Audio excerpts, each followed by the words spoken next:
मचकुंड चौराहे पर highway crossing को किया बंद। सड़क दुर्घटनाओं की रोकथाम एवं आमजन की सुरक्षा के लिए उठाया कदम। ट्रैफिक लाइट सही नहीं और सर्विस रोड गड्ढों में तब्दील। धौलपुर शहर के सबसे व्यस्तम मचकुंड चौराहे पर हाईवे क्रॉसिंग के समय होने वाली सड़क दुर्घटनाओं के मद्देनजर जिला पुलिस अधीक्षक विकास सागवान ने यातायात पुलिस के माध्यम से मचकुंड चौराहे पर हाईवे को घंटाघर की तरफ से मचकुंड रोड एवं मचकुंड रोड से घंटाघर रोड की तरफ वाहनों के आवागमन को आज रविवार से पूर्णतः बंद करा दिया है। मचकुंड चौराहे में बढ़ती सड़क दुर्घटनाओं के आंकड़ों में कमी लाने सहित यातायात नियमों की पालना करने को लेकर यह कदम उठाया गया है। यहाँ पर पैदल राहगीर फुटब्रिज के माध्यम से आवागमन कर सकते हैं। पुलिस अधीक्षक विकास सागवान ने बताया कि पिछले कुछ समय से ऐसा प्रतीत हो रहा था कि कई लोग तेज गति से वाहन चलाकर हाईवे पार कर जाते हैं। इसके चलते कई बार हादसे होते हैं, जिसके कारण लोगों की मौत हो जाती है तो कई वाहन चालक गंभीर घायल हो जाते हैं। इसलिए मचकुंड चौराहे पर हाईवे को क्रॉस करने को बंद किया गया है। एसपी ने बताया कि अब धौलपुर शहर से घंटाघर की तरफ से हाईवे क्रॉस कर मचकुंड जाने वाले वाहन सागरपाड़ा से पहले ओवरब्रिज के नीचे बने अंडरपास से मुड़कर मचकुंड रोड जा सकते हैं। वहीं मचकुंड रोड से घंटाघर की तरफ जाने वाले वाहन गुलाबबाग होकर घंटाघर रोड पर जा सकते हैं। ऐसे ही पैदल घंटाघर रोड और मचकुंड रोड पर आवागमन करने वाले राहगीर हाईवे के ऊपर बने फुटब्रिज का इस्तेमाल कर सकते हैं। मचकुंड चौराहे पर ओवरब्रिज बनवाने के लिए धौलपुर शहर के प्रबुद्धजनों ने भी आंदोलन भी किया था, लेकिन हाईवे अथॉरिटी ने चौराहे को खोल दिया और उसके बाद ट्रैफिक लाइट की व्यवस्था की थी, लेकिन सिस्टम द्वारा ट्रैफिक लाइट सही नहीं कराया गया। हाईवे के सर्विस रोड पर वाहनों का खड़ा होना और सागरपाड़ा सड़क मार्ग पर बड़े बड़े गड्ढे और अंधेरा होने से आमजन को खासी परेशानी का सामना करना पड़ेगा। हाईवे का सर्विस रोड सही और चौराहों पर ट्रैफिक व्यवस्था सुचारू की जाए तो दुर्घटनाओं पर अंकुश लग सकता है। जलती बस की चपेट में आई महिला की इलाज के दौरान मौत। धौलपुर जिले के राजाखेड़ा उपखंड के नज़दीकी गांव समोना में शनिवार शाम को बारात लेने आई बस अचानक करंट की चपेट में आ गई और आग लगने से दो कर जल गई। इसी जलती बस की चपेट में आने से एक महिला भगवान देवी पत्नी थान सिंह उम्र 45 वर्ष निवासी समोना भी गंभीर रूप से झुलस गई थी, जिसे रविवार को इलाज के दौरान सुबह करीब 11 बजे दम तोड़ दिया, जिसकी मौत की खबर के बाद गाँव में शोक की लहर दौड़ गई। पूरे मामले को लेकर थाना प्रभारी गंभीर सिंह ने बताया कि समोना गाँव में करंट की चपेट में आई स्लीपर बस पूरी तरह जल गई थी, जिससे वह पूर्ण रूप से ध्वस्त हो गई। जहां उस बस की चपेट में आने से आधा दर्जन से अधिक बकरियों की भी मौत हो गई और एक महिला की भी इलाज के दौरान दर्दनाक मौत हो गई है। खेल सामग्री पाकर बच्चों के खुशी से खिले चेहरे। खालसा क्लब बालाजी ग्रुप ने वितरित की खेल प्रशिक्षण सामग्री। धौलपुर जिले में खेल प्रतिभाओं को प्रोत्साहन देने एवं ग्रामीण क्षेत्र के युवाओं में खेल के प्रति नई ऊर्जा भरने के उद्देश्य से खालसा क्लब और बालाजी ग्रुप ने तसीमों में बालिकाओं व शहीद फुटबॉल क्लब तसीमों के बच्चों को खेल सामग्री वितरित की। इस आयोजन ने न केवल खिलाड़ियों में नया उत्साह भरा, बल्कि यह भी साबित किया कि यदि समाज आगे आए तो हर प्रतिभा को उसके लक्ष्य तक पहुंचाया जा सकता है। खालसा क्लब और बालाजी ग्रुप द्वारा दर्जनों kits, football jersey set, training cone, nets, shin guards, gloves तथा अन्य आवश्यक प्रशिक्षण सामग्री वितरित की। खेल प्रशिक्षण सामग्री पाकर बच्चों के चेहरे खुशी से खिल उठे। खासकर ग्रामीण क्षेत्र की बालिकाओं के लिए यह क्षण किसी बड़े सपने के पूरा होने जैसा था। बालिकाओं ने कहा कि उन्हें पहली बार इतनी उच्च गुणवत्ता की सामग्री मिली, जिससे अब वे फुटबॉल में अपना कौशल बेहतर तरीके से निकाल सकेंगी। बच्चों ने कहा कि अब अभ्यास में तेजी आएगी और वे जिला व राज्य स्तर पर बेहतर प्रदर्शन कर पाएंगे। फुटबॉल संघ और धौलपुर के संदीप राणा ने बताया कि ग्रामीण युवा खेल की दुनिया में अपार संभावनाएं रखते हैं, लेकिन साधनों की कमी अक्सर उन्हें पीछे कर देती है। हमारा लक्ष्य है कि हर बच्चा, चाहे वह किसी भी आर्थिक या सामाजिक परिस्थिति से हो, उसे खेल में अपनी प्रतिभा दिखाने का पूरा मौका मिले। इस दौरान राजेंद्र सिंह महल ने कहा कि यह खेल सामग्री वितरण एक शुरुआत है। आने वाले समय में और बड़े स्तर पर प्रशिक्षण कार्यक्रम व खेल आयोजन कराए जाएंगे।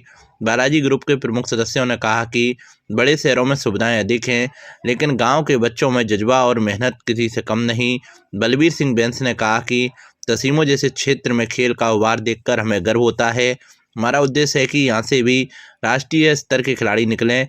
खालसा क्लब की ओर से प्रमुख रूप से राजेंद्र सिंह महल, सतविंदर सिंह खालसा और भगत सिंह बैंस उपस्थित रहे। वहीं बालाजी ग्रुप की तरफ से बलवीर सिंह बैंस, रवि शर्मा, बलराज बैंस और विष्णु ने कार्यक्रम में अपनी महत्वपूर्ण भूमिका निभाई। कार्यक्रम में धौलपुर फुटबॉल संघ से कुलदीप परमार, देवेंद्र परमार, भूपेंद्र परमार, अंगद तोमर, अल्फेज खान, अमित सेन और अमृत संधू विशेष रूप से मौजूद रहे।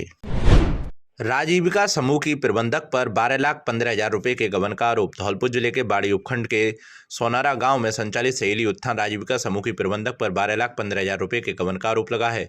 समूह की लेखाकार ने इस संबंध में पुलिस में मामला दर्ज कराया है। लेखाकार पार्वती पत्नी मुकेश कुशवाहा निवासी चौकापुरा ने बताया कि समूह की सीएलएफ प्रबंधक मंजू देवी ने फर्जी समूह राधाकृष्ण राजीविका बनाकर गुपचुप से महिलाओं द्वारा एकत्रित राशि में से 12 लाख से अधिक की राशि उसमें ट्रांसफर की है। पार्वती ने बताया कि जब उनको पता लगा तो उन्होंने इस गबन की जानकारी जानकारी कंपनी के उच्च अधिकारियों को दी थी। अधिकारियों ने मौके पर आकर जांच भी की, लेकिन बाद में मामले को ठंडे बस्ते में डाल दिया गया। जिन महिलाओं की राशि की अवधि पूरी हो चुकी है, उन्हें भुगतान नहीं मिल पा रहा है। आरोप है कि मंजू देवी पिछले 3 महीने से कार्यालय नहीं आ रही हैं और उनके कमरे में ताला लगा हुआ है। इस मामले को लेकर धौलपुर एसपी के माध्यम से भी परिवाद दर्ज कराया गया है, जिस पर अभी तक कोई कार्रवाई नहीं हुई है। दूसरी ओर मामले की जांच कर रहे बाड़ी कोतवाली थाने के एएसआई श्याम सुंदर शर्मा ने बताया कि इस्तगासे के माध्यम से प्राप्त परिवाद को बीएनएस के तहत दर्ज किया गया है। पुलिस मामले की जांच कर रही है।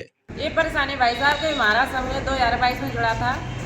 मंजू ने बहन जी ने हमारे 75,000 रुपया निकाल लिए हैं बगैर पूछताछ के लिए, और फर्जी समूह बनाकर निकाल लिए उसने। हमें पता नहीं है, हम बोलते हैं तो ये कहते हैं कि पैसे अभी आए नहीं हैं और निकले नहीं हैं, और जबकि कल चुके हैं। हमने हो गए 2-3 साल से उसे कहते अभी तक कोई समाधान नहीं हुआ। कोई समाधान नहीं हुआ है अभी तक। कितने पैसे हैं? 75,000। मेरा नाम पार्वती है। मैं सनौरा सीएलएफ उत्तान सनौरा सीएलएफ पर लेखाकार के पद पर कार्यरत हूँ, जबकि 2 महीने से मंथली मीटिंग मंजू सीएलएफ प्रबंधक कर नहीं रही है, और ऑफिस 30 सितंबर 2025 से आज 22 नवंबर 2025 हो गई। ऑफिस एक ही दिन खोल नहीं रही है। ऑफिस गेट टाइम खोलती है और सभी महिला परेशान हो रही हैं।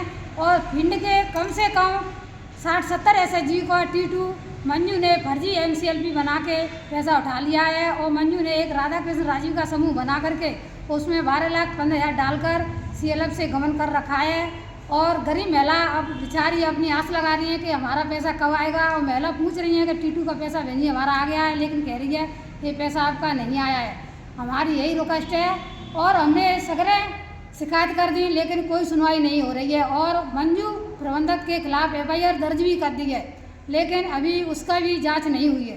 क्या नाम है आपका? मेरा नाम पार्वती है, गांव का नाम चोकापुरा है, और सहेली उत्तान महिला श्रेणी विकास सहकारी समिति लिमिटेड सनौरा सीएलएफ पर मैं लेखापाल के पद पर कार्यरत हूँ। कांग्रेस की बैठक में वोट चोरी को लेकर हुई चर्चा। राजस्थान प्रदेश कांग्रेस कमेटी के अध्यक्ष गोविंद सिंह डोटासरा के निर्देशानुसार रविवार को बसेड़ी में कांग्रेस कार्यालय पर बैठक आयोजित हुई। बैठक का मुख्य उद्देश्य विशेष गहन पुनर्गठन प्रक्रिया के तहत वोट चोरी रोकने के महाअभियान को प्रभावी ढंग से लागू करने के लिए रणनीतियों पर चर्चा करना रहा। यह बैठक बसेड़ी ब्लॉक कांग्रेस कमेटी के तत्वाधान में आयोजित की गई, जिसमें बसेड़ी विधायक संजय कुमार, विधानसभा प्रभारी प्रशांत उपाध्याय, पूर्व प्रधान लाखन सिंह खड़ौरा, पूर्व प्रधान बद्री जाटव, प्रधान प्रतिनिधि शंकर सिंह, ब्लॉक प्रवक्ता रामबली शर्मा, समृद्धि दीक्षित, सेवादल ओमबास शर्मा, राजवीर मीणा आदि कार्यकर्ता उपस्थित रहे। बैठक में BLA प्रशिक्षण कार्यक्रम का आयोजन किया गया, जिसमें वोट चोरी रोकने की रणनीतियों, बूथ स्तर पर जागरूकता, मतदाता सुरक्षा के उपायों पर विशेष जोर दिया गया। इसके साथ ही पदाधिकारियों ने आगामी चुनावी तैयारियों, संगठनात्मक पुनर्गठन और क्षेत्रीय विकास कार्य पर भी विस्तृत चर्चा की। मेन पर्पज ये था कि जो SIR चल रहा है, उन्हें मतदाता पुनरीक्षण का जो कार्यक्रम चल रहा है, हमने अपने BLA बनाए हैं, उनके प्रशिक्षण दिया है कि आपको BLO के साथ सामंजस्य बैठाते हुए आपको क्या काम करना है। 6A, 6 forum, 6A forum, 7, 8, 8A 21 काम के आते हैं। आपको क्या करना है, 4 नवंबर से लेकर के 4 दिसंबर तक जो SIR का चल रहा है काम कैसे करना है। 2002 की वोटर लिस्ट में किसका नाम देखना है, कितने आपके डिजिटलाइजेशन हो चुके हैं, कहाँ कमी है, कितने अपने वोटरों के जो 2002 की लिस्ट में नाम नहीं मिल पा रहे, वो सब ट्रेनिंग दी हमने एक मुद्दा भी बीच बीच में आया था, जिसका हमने कलेक्टर साहब से भी बात की है कि कई ऐसे पेरेंट्स हैं जो उनके माँ और पिताजी दोनों ही खत्म हो चुके हैं, और उनके सिबलिंग मतलब भाई और बहनों के नाम 2002 की वोटर लिस्ट में मिल रहे हैं। ऐसे कई केस हमारे पास आए हैं, जिसका हमने कलेक्टर साहब से भी कहा है कि सब इस तरह के केस आ रहे हैं, तो ऊपर आप बात करके कम से कम माँ और पिताजी जो एक्सपायर हो चुके हैं, खत्म हो चुके हैं, लेकिन उनके भाई और बहनों के नाम हैं, उनको भी एक ऑप्शन जोड़ा जाए। तो भाई एक ही पिताजी की पैदाइश है, तो वो तो बैच का है, वो तो ये हमने एक तरह समरी और एक तरह से शॉर्ट PPT टाइप में हमने सारे BLA विधानसभा बसेड़ी के सारे BLA का हमने यहाँ पे ट्रेनिंग दी है, प्रशिक्षण दिया है, जिससे 100% तक SIR जो है कांग्रेस पार्टी के मजबूत बने, सबका नाम जुड़े और किसी तरह की परेशानी नहीं आए, और सबको BLO के साथ भागीदारी भी निभाएं, जिससे भाई BLO पे भी जो दबाव है, प्रेशर है सरकार का या अन्य अधिकारियों का। पति पत्नी के विवाद में महिला की संदिग्ध मौत। धौलपुर जिले के बसेड़ी उपखंड के नादनपुर पुलिस थाना क्षेत्र में शनिवार रात एक दर्दनाक घटना सामने आई, जहां पति पत्नी के घरेलू विवाद के दौरान 30 वर्षीय महिला रेखा पत्नी पूरन सिंह निवासी गांव पोही की संदिग्ध परिस्थितियों में मौत हो गई। मृतका 5 बच्चों की मां थी। परिजनों के अनुसार घटना शनिवार रात लगभग 11 बजे की है, जब पति पत्नी के बीच किसी बात को लेकर झगड़ा हुआ। झगड़े के कुछ ही समय बाद रेखा की मौत हो गई। मृतका के 5 बच्चे हैं, जिनमें से सबसे बड़ा बेटा करीब 10 वर्ष का है। सूचना मिलते ही नादनपुर थाना पुलिस मौके पर पहुंची और सबको कब्जे में लेकर रविवार शाम को महिला का पोस्टमार्टम करवाकर सब परिजनों को सौंप दिया गया। नादनपुर थाना अधिकारी कृष्ण कुमार ने बताया कि मामले की जांच जारी है और पति सहित परिवारीजनों से पूछताछ की जा रही है। पोस्टमार्टम रिपोर्ट आने के बाद मौत के वास्तविक कारण स्पष्ट हो सकेंगे। पीसीआर द्वारा मुझे सूचित किया गया है कि कोई गांव में किसी महिला की पति ने मृत्यु कर दी गई। उस पर मैं मौके पर गया। वहाँ रेखा पत्नी पूरन सिंह की लाश उसके घर में मिली, जिसको उनके परिजनों को सूचित किया गया। परिजनों को साथ लेकर पोस्टमार्टम सीएचसी अपने बसेड़ी कराया गया और उसकी मृत्यु कारण क्या है पोस्टमार्टम मैंने करा दिया है और क्या कारण है उसकी जांच की जाएगी। गायन में कलाकारों ने दी बेहतरीन प्रस्तुतियां। धौलपुर नगर परिषद द्वारा आयोजित शरद महोत्सव 2025 के अंतर्गत शनिवार रात को म्यूजिकल नाइट में गीत गाता चल के कलाकारों ने एक से बढ़कर एक प्रस्तुति देकर लोगों को झूमने पर मजबूर कर दिया। गीत गाता चल समूह के कलाकारों द्वारा दी गई प्रस्तुति को लोगों ने खुले हाथों से तालियां बजाकर उनकी प्रशंसा की। इस मौके पर नगर परिषद स्टोर प्रभारी सुरेंद्र दांतरे ने कहा कि नगर परिषद का प्रयास है कि धौलपुर की छुपी हुई प्रतिभाओं को एक मंच पर प्रदान किया जाए, जिससे वह अपने अंदर की कला का प्रदर्शन कर लोगों के सामने कर सकें। उन्होंने कहा कि शहर को अतिक्रमण मुक्त रखें तथा साफ सुंदर स्वच्छ रखने में नगर परिषद का सहयोग करें। इससे पूर्व में नगर परिषद से नवीन के दीप प्रज्वलित कर कार्यक्रम की शुरुआत की। वरिष्ठ शारीरिक शिक्षक विजय उदैनिया ने कलाकारों का स्वागत किया। एकल गायन प्रतियोगिता के अंतर्गत अतिथि कलाकार उत्तम गोयल ने ये दुनिया ये महफिल मेरे काम की नहीं शानदार प्रस्तुति दी, जिससे लोगों ने खूब सराहा। रामकिशोर ने किसी नज़र को तेरा इंतजार, मनमोहन मथुरिया ने तू पास है मेरे पास है ऐसे मेरा, गौरव गर्ग और दीप्ति ने तुमसे जो देखते ही प्यार हुआ जिंदगी में पहली बार हुआ। प्रस्तुति सुनकर उपस्थित लोगों ने जमकर तालियां बजाईं। इस मौके पर काफी संख्या में लोग मौजूद रहे। पुलिस प्रशासन को हराकर जीता फाइनल मुकाबला। धौलपुर शहर के मेला ग्राउंड में लगे शरद महोत्सव के अंतर्गत क्रिकेट मैच का फाइनल मुकाबला जिला प्रशासन व पुलिस एकादश के मध्य खेला गया। पुलिस एकादश ने टॉस जीतकर पहले फील्डिंग करने का निर्णय लिया। जिला प्रशासन की टीम ने निर्धारित 20 ओवर में 7 विकेट पर 146 रन बनाए। लक्ष्य का पीछा करने उतरी पुलिस एकादश ने 17वें ओवर में जीत हासिल की। पुलिस की ओर से लक्ष्मी नारायण ने सर्वाधिक 52 रन बनाए। बेहतर गेंदबाजी करते हुए लक्ष्मी नारायण ने 2 विकेट भी प्राप्त किए, जिसके लिए उन्हें मैन ऑफ द मैच व मैन ऑफ द सीरीज से नवाजा गया। प्रशासन की ओर से अमित ने सर्वाधिक 42 रन बनाए। जिला कलेक्टर श्री निधि बीटी ने 14 रन तथा शशांक ने 16 रन की पारी खेली। पुलिस एकादश की ओर से कमांडेंट सुरेश सांकला ने 30 रन की पारी खेली। फाइनल मुकाबले में जिला कलेक्टर श्री निधि बीटी और जिला पुलिस अधीक्षक विकास सागवान द्वारा सभी विजेताओं को स्मृति चिन्ह के माध्यम से सम्मानित किया गया। इस अवसर पर जिला कलेक्टर श्री निधि बीटी ने कहा कि नगर परिषद धौलपुर द्वारा शहरवासियों के मनोरंजन को ध्यान में रखते हुए आयोजन कराए जा रहे हैं तथा खेलकूद प्रतियोगिता का अभियान कराया जा रहा है। इस अवसर पर अतिरिक्त जिला पुलिस अधीक्षक हवा सिंह, सीओ सिटी कृष्णनाथ जांगीड़, उपखंड अधिकारी धौलपुर करमवीर सिंह, सतीश बैंसला, समरवीर, शशांक, विमल आदि मुख्य रूप से उपस्थित रहे। एम्पायर के रूप में विमल शर्मा, राजेंद्र सिंह राणा, स्कोर मनीषा कुंतल रहे। अंत में कार्यवाहक आयुक्त नगर परिषद धौलपुर कमरवीर सिंह ने सभी अधिकारियों का आभार व्यक्त किया तथा शरद महोत्सव के बारे में जानकारी दी। एसआईआर को लेकर एसडीएम ने ली बैठक, दिए निर्देश। भारत निर्वाचन आयोग के निर्देश पर राजस्थान में चल रहे एसआईआर के कार्य में लगातार की जा रही मॉनिटरिंग और बीएलओ से लेकर सुपरवाइजर तक की मेहनत एवं अधिकारियों की लगातार की जा रही निगरानी एवं सहयोग के चलते धौलपुर जिले के बाड़ी विधानसभा का डिजिटाइजेशन प्रदेश में नंबर 1 पर पहुंच गया है, जिसको लेकर उपखंड अधिकारी भगवत शरण त्यागी ने सभी बीएलओ, सुपरवाइजर एवं निर्वाचन विभाग से जुड़े कार्मिकों, कंट्रोल रूम की टीम के साथ विधानसभा के सभी मतदाताओं का धन्यवाद और आभार व्यक्त किया है। उपखंड अधिकारी भगवत शरण त्यागी ने बताया कि एसआईआर के कार्य में विधानसभा क्षेत्र के 261 बीएलओ और 40 सहायक बीएलओ के सहयोग से लगातार मतदाता के प्रपत्रों को भरने और ऑनलाइन करने का काम चल रहा है। रविवार दोपहर 2 बजे तक 2,47,370 मतदाताओं में से 2,01,678 मतदाताओं का डिजिटाइजेशन किया जा चुका है, जो 81.53% है।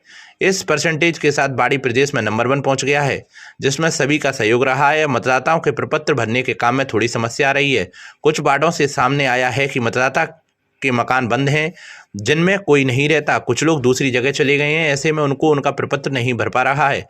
इस समस्या के समाधान को लेकर रविवार को बाड़ी शहर के नगर पालिका परिसर में राजनीतिक पार्टियों के पदाधिकारी, वार्ड पार्षद, सुपरवाइजर, बीएलओ और गणमान्य लोगों की एक बैठक बुलाई गई है, जिसमें उनको बीएलओ द्वारा संबंधित वार्ड की समस्या ने अवगत कराया है। इस दौरान सभी वार्ड पार्षदों से आग्रह किया है कि वह अपने वार्ड के हर मतदाता का प्रपत्र भरवाने और उसे ऑनलाइन करने में सहयोग करें। तहसीलदार मुकेश कुमार मीणा ने बताया कि ऑनलाइन के काम में डांग क्षेत्र के बूथों पर बीएलओ की पूर्व में नेटवर्क नहीं आने की समस्या आ रही थी, जिसके समाधान को लेकर नगरपालिका में वॉर रूम वरिष्ठ सूचना सहायक अमर सिंह के नेतृत्व में बनाया गया, जहां उपस्थित कर्मचारी नेटवर्क प्रभावित क्षेत्र के बीएलओ के ऑनलाइन के काम को कर रहे हैं। ग्रामीण क्षेत्र में जाकर प्रतिदिन बीएलओ सुपरवाइजर से फीडबैक लिया जा रहा है। नायब तहसीलदार उत्तम चंद बंसल ने बताया कि धौलपुर जिले में बाड़ी 81.53% के साथ डिजिटाइजेशन के कार्य में न केवल जिले बल्कि पूरे प्रदेश में नंबर 1 पर है। 9 निहालों ने गटकी 2 बूंद पोलियो की खुराक। धौलपुर में उपराष्ट्रीय पल्स पोलियो टीकाकरण अभियान का जिला स्तरीय शुभारंभ रविवार को शहरी प्राथमिक स्वास्थ्य केंद्र ओडेला पर किया गया। भाजपा जिलाध्यक्ष राजवीर सिंह तथा मुख्य चिकित्सा एवं स्वास्थ्य अधिकारी डॉक्टर धर्म सिंह मीणा ने नवजात शिशुओं को पोलियो रोधी खुराक पिलाकर अभियान की शुरुआत की। इस अवसर पर उन्होंने कहा कि जिले में कोई भी बच्चा पोलियो खुराक से वंचित नहीं रहना चाहिए। सीएमएचओ डॉक्टर मीणा ने कहा कि पल्स पोलियो टीकाकरण अभियान जिले के हर बच्चे की सुरक्षा से जुड़ा अत्यंत महत्वपूर्ण प्रयास है। उन्होंने अभिभावकों से अपील करते हुए कहा कि वे अपने 0 से 5 वर्ष तक के बच्चों को नज़दीकी पोलियो बूथ पर अवश्य लेकर जाएं और कोई भी बच्चा पोलियो की खुराक लेने से वंचित न रहे। डॉक्टर मीणा ने कहा कि विभाग द्वारा हाई रिस्क क्षेत्रों पर विशेष ध्यान देते हुए अतिरिक्त टीमें तैनात की गई हैं ताकि जिले में 100% लक्ष्य की प्राप्ति सुनिश्चित की जा सके। इस अवसर पर जिला प्रजनन एवं शिशु स्वास्थ्य अधिकारी डॉक्टर शिव कुमार शर्मा ने बताया कि अभियान के दौरान 0 से 5 वर्ष आयु वर्ग के 2,05,325 बच्चों को पोलियो की खुराक पिलाने का लक्ष्य रखा गया है। सुबह 8 बजे से शाम 5 बजे तक संचालित होने वाले इस अभियान के लिए जिले में 1031 टीकाकरण बूथ स्थापित किए गए हैं तथा 160 सुपरवाइजर नियुक्त किए गए हैं। पोलियो रविवार को बूथों पर टीकाकरण के बाद अगले 2 दिन मोबाइल टीमें ग्रामीण और शहरी क्षेत्रों में घर घर जाकर छूटे हुए बच्चों को खुराक पिलाएंगी। अभियान की सतत मॉनिटरिंग जिला स्तरीय अधिकारियों द्वारा की जाएगी। कार्यक्रम में उप मुख्य चिकित्सा एवं स्वास्थ्य अधिकारी डॉक्टर चैत्रा मीणा, अतिरिक्त मुख्य चिकित्सा एवं स्वास्थ्य अधिकारी डॉक्टर गौरव मीणा आदि मौजूद रहे। योगाचार्य ने बच्चों को दी स्वस्थ जीवन शैली की जानकारी। धौलपुर जिले के सैपू के देवनारायण छात्रावास में सुबह योगाचार्य व वरिष्ठ आयुर्वेदिक चिकित्सक दिनेश चंद शर्मा ने बच्चों को स्वस्थ जीवन शैली, दिनचर्या, ऋतुचर्या की जानकारी दी। डॉक्टर दिनेश शर्मा ने बताया कि बदलते मौसम में शरीर को स्वस्थ रखने के लिए क्या क्या सावधानी रखनी है। उन्होंने बताया कि सुबह जल्दी उठना है, सभी को गुनगुने पानी का उपयोग करने, चाय कॉफ़ी आदि नहीं पीने, शरीर पर तेल की मालिश करने, हरी पत्तीदार सब्जियों का उपयोग ज़्यादा करने, साफ सफाई का ध्यान रखने आदि जानकारी बच्चों को दी गई।